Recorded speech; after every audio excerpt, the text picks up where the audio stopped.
When I moved here, I made a promise to myself that I wouldn't just live near these beautiful rivers, but I would get out in them, enjoy them every opportunity that I could.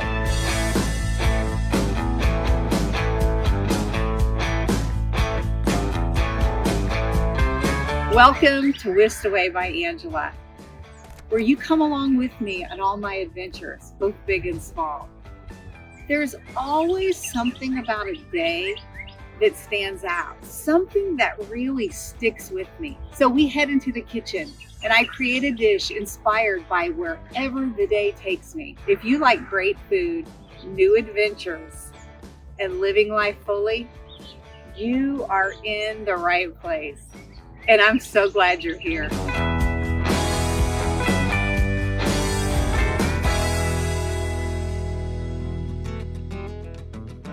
There's always a little bit of chaos before these floats.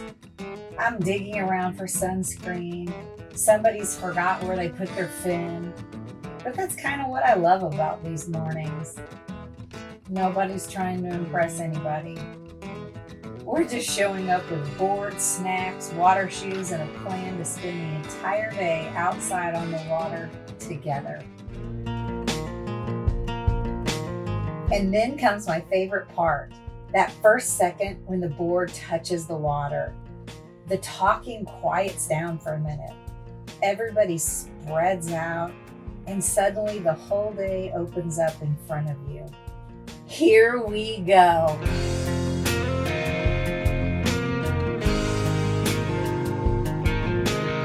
The river was still hazy when we started out, almost glassy in some spots.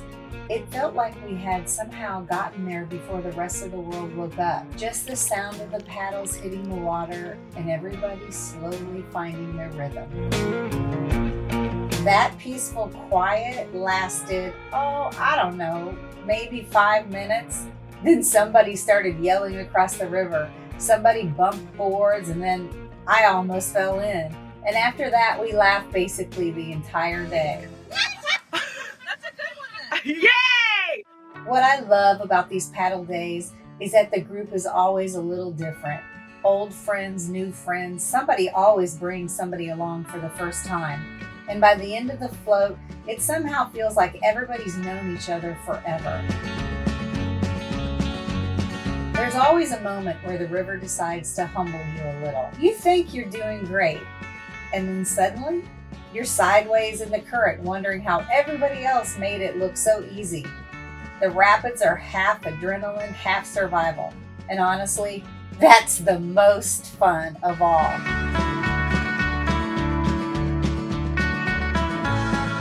I moved here because I wanted more days like this. Not just pretty scenery I drive past on the way to work, but an actual life. A life where random weekdays can turn into hours on the river with women who make you laugh until your stomach hurts. There's something about being on the water that slows your brain down. Stop thinking about emails and schedules and all the things waiting for you later. For a few hours, the only thing that mattered was staying upright and enjoying the ride. At one point, I remember just floating there, looking around thinking, this is it. Just friendship, sunshine, cold water, and a few hours where nobody needed anything from me.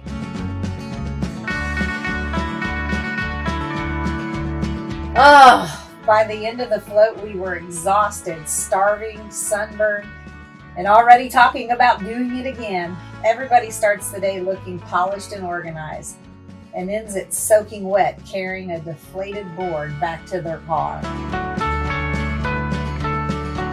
And after paddleboarding, we almost always end up here. Wet hair, no makeup left, completely starving. At some point, dumplings just became part of the tradition. Nobody's ordering salads after 4 hours on the river, I can promise you that. Days on these rivers, these are my favorite days. And this one was a good one. And now it's dumpling time. Oh, how I love my paddleboarding days. There is absolutely nothing like a day spent on the river. And these rivers, like I said earlier, were one of the reasons I wanted to live in this area. The other thing that I love about this area are my group of friends. And all of us love these rivers and we enjoy them immensely. And at the end of the day, we always end up at that special noodle place, and I always get the dumplings. So, of course, I'm gonna make dumplings. What else would I make? And so I'm really excited to share this recipe with you.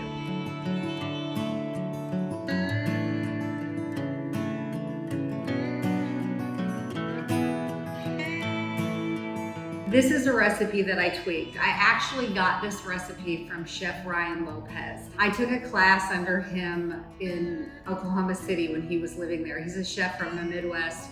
He was the personal chef for Kevin Durant for many years, and he is just an outstanding individual and chef. And he gave a class on Chinese takeout. It is one of the top classes I've ever taken in my life, and I absolutely enjoyed it. And I make this recipe regularly, and I have tweaked it a little bit, but this is basically his recipe with a few little tweaks. So let's start out getting our napa cabbage ready. The first thing we're gonna do, we're gonna need about half of this cabbage, so I'm gonna go ahead and just cut this in half. And all we're gonna do is we're just gonna make nice, fine strips of this, as fine as we can get them. And you want to do this at least an hour out, because the draining time on this is going to take a little bit of time. So don't wait for the last minute. Just get these strips as fine as you absolutely can.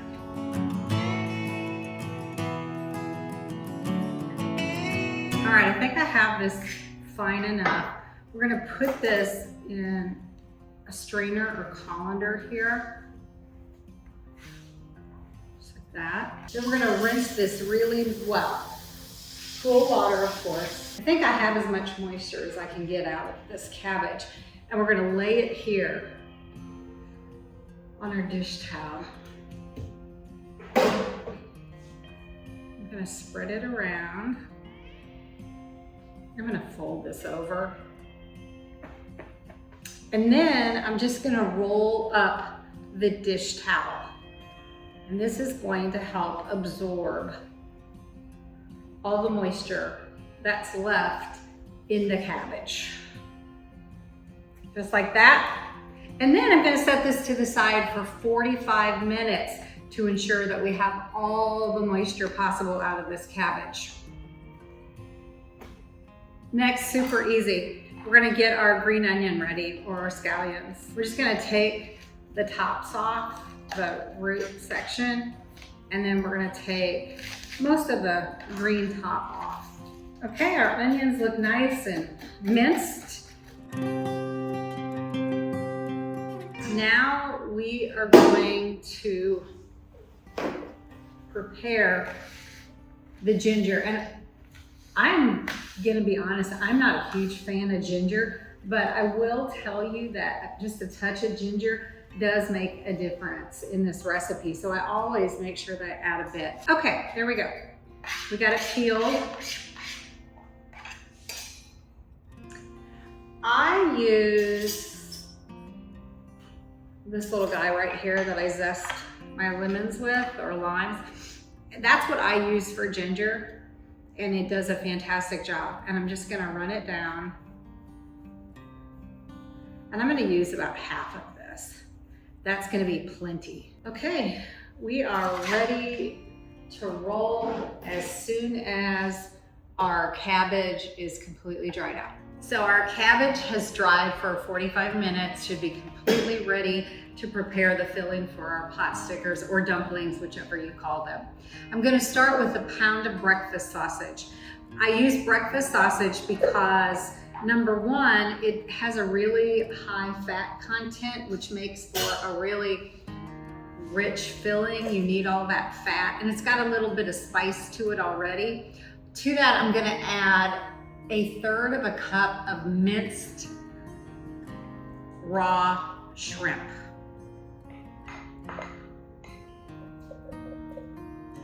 We're gonna add our green onion that we chopped earlier. We're gonna add cup of water. I'm sorry, half a cup of water. We're gonna put in our touch of ginger. I have 2 tablespoons of garlic that has been minced. And for this recipe, honestly, I'm just using that prepared minced garlic. I have 2 tablespoons of my favorite soy sauce. I have 1 tablespoon of oyster sauce. Oh, here we go, got it all out. And last but not least, I have 2 tablespoons of sesame oil. Before I add the cabbage, let's just mix this around and get it completely mixed in and ready to roll.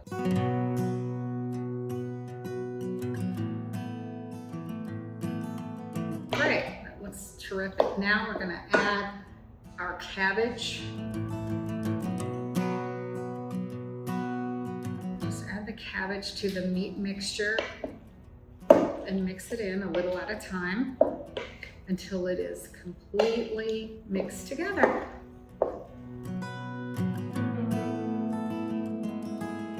Now it's time for the fun part. We're gonna actually create the dumpling or fill the dumpling, and this is the time-consuming part. So I purchased this little dumpling press, and you can get these on Amazon or just about, I mean, lots of places. Very inexpensive. I think I spent 10 bucks on this, and it's fantastic. Just make sure you have the right size. These are northern dumpling wrappers. These give a great mouthfeel, and they're exactly what your favorite Chinese food restaurant uses for dumplings or for pot stickers. You can use wonton wrappers if you need to, but they're thinner and they will have a very different feel. Dumpling skin goes right in there. We're gonna use right at a tablespoon, maybe a little bit less. And I learned quickly that if you put too much filling in here, it will spill out over the dumpling and it will create a huge mess. This is water that I'm just putting around the edge to help seal it, and we're gonna press it together, and that's gonna crimp our edges. Oh my gosh, and look how beautiful that is. Perfectly sealed all the way around. Oh my gosh, I'm so excited. That is so easy. As we do these, you can put these in the freezer and you can freeze them. I would freeze them, and then once they're pretty frozen, I would put them in a freezer Ziploc bag, and you can keep them in there for 3 to 6 months. I've done that, and then as you want to use them, you just bring them out, and they're literally just as good as the day that you made them. I kid you not. And as I'm making them, it does take some time. I freeze them, I put them in the freezer, and that's where I store them until I'm ready as I go. That way they don't get dried out, and it keeps them, it firms them up a little bit, and they have a tendency to fry a little easier that way too. So I'm just gonna continue with the process here. And when I do get this sheet full, it's going in the freezer, and I'm gonna get a new sheet with parchment paper and start the process over. And this is, like I said, it's gonna be a little time consuming, but I cannot tell you how worth it will be. This is one of my favorite things in life.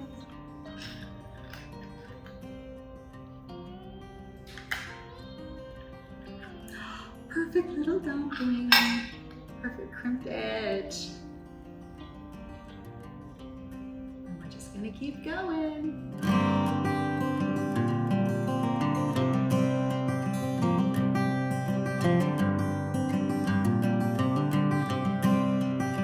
It's time to cook our pot stickers.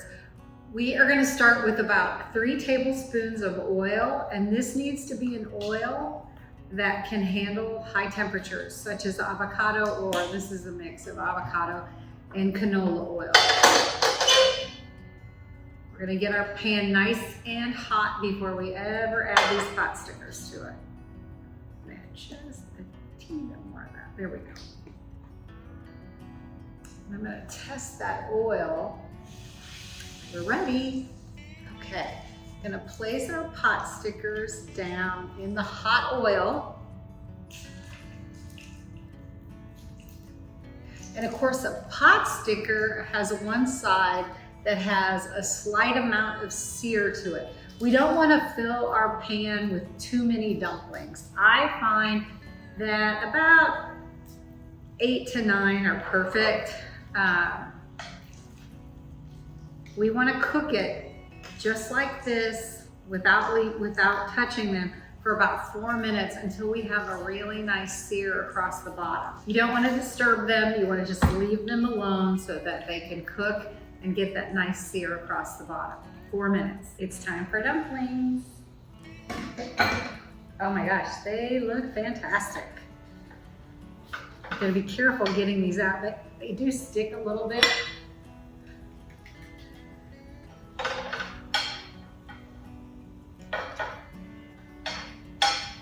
I get way too excited about food, and this is one of the things that I get really excited about.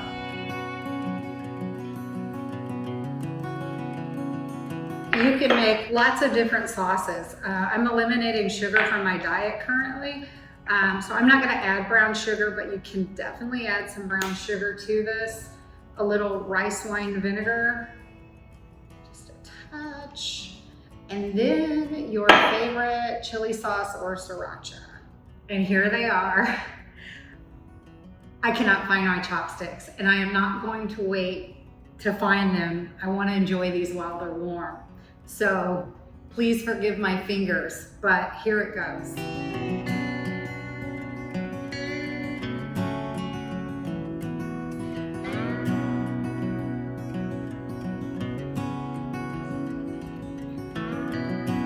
That's the pot sticker I love.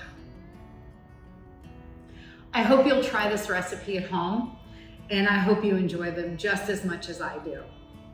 This was just a great day. Paddleboarding, dumplings, and then making my favorite dumplings at home. Oh my gosh, can't get any better than that.